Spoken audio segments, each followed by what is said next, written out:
Assalamualaikum warahmatullahi wabarakatuh. Saya Galutia Rasinjaulia Dan saya Tri Endang Ernawati Kami lagi berada di Makam Baslaga Kota Pasuruan. untuk memenuhi mata kuliah pendidikan Pancasila.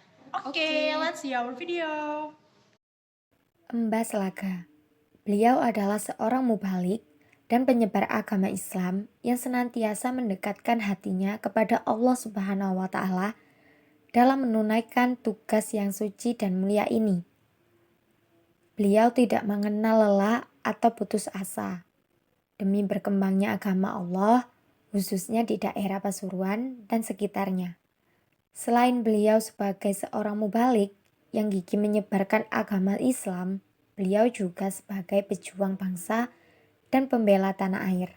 Selain sebagai pejuang, Mbah Slaga juga seorang ulama besar pula, di mana wafatnya selalu diperingati dengan memberikan doa bersama yang agak unik oleh ahli waris atau keturunan serta umat Islam yang ada di Pasuruan dan sekitarnya dengan cara pembaca syair doa setiap hari raya ke-7.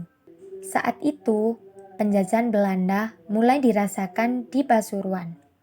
Untuk itu, beliau diminta Bupati Pasuruan yaitu Raden Surgo saat itu juga untuk kembali ke Pasuruan guna melawan penjajah. Belanda saat itu memasuki pelabuhan utara yang terletak di Mayangan. Mengenai sebab musabab dimakamkan Mbah Slaga di permakaman Kedunglu ini diawali dengan sebuah kisah. Pada suatu hari terjadilah pertempuran sengit, di mana Mbah Slaga dikejar-kejar Belanda, dan beliau masuk ke salah satu rumah untuk bersembunyi. Pemilik rumah tersebut adalah Den Ayu Peri yang mempersilahkan Mbah Slaga untuk segera bersembunyi di dalamnya. Den Ayu Peri adalah ibu dari Raden Grudo, Bupati Pasuruan pertama. Beliau adalah putra dari Selir Kanjeng Susuhunan Pakubuwono II dan yang menjadi istri Bupati Pasuruan. Kiai Ngabehi Wongsonegoro yang bergelar Tumenggung Nitinegoro. Dan Ayu Beri merupakan keturunan Sunan Ampel yang memiliki seorang anak bernama Raden Grodo yang kemudian menggantikan ayahnya sebagai Bupati Pasuruan dan gelar Tumenggung Nitidiningrat I yang memerintah hingga 7 November 1799 Masehi selama 48 tahun.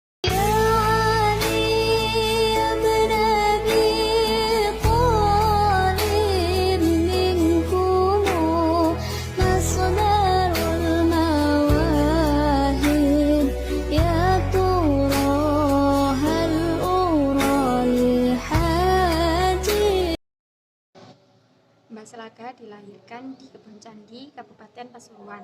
Beliau bernama asli Sayyid Hasan Sanusi, putra Sa'ad bin Syakaruddin keturunan dari Sayyid Soleh Semendi Winongan, kakak kandung Sayyidah Khadijah binti Hasanuddin bin Syarif Hidayatullah Sunan Gunung Jati.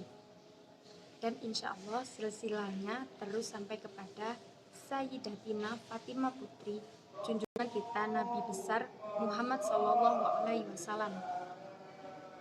Dinamakan Baslaga karena pada zaman dahulu ketika beliau ikut terang, beliau itu tampak seperti singa putih yang akan menerkam mangsanya.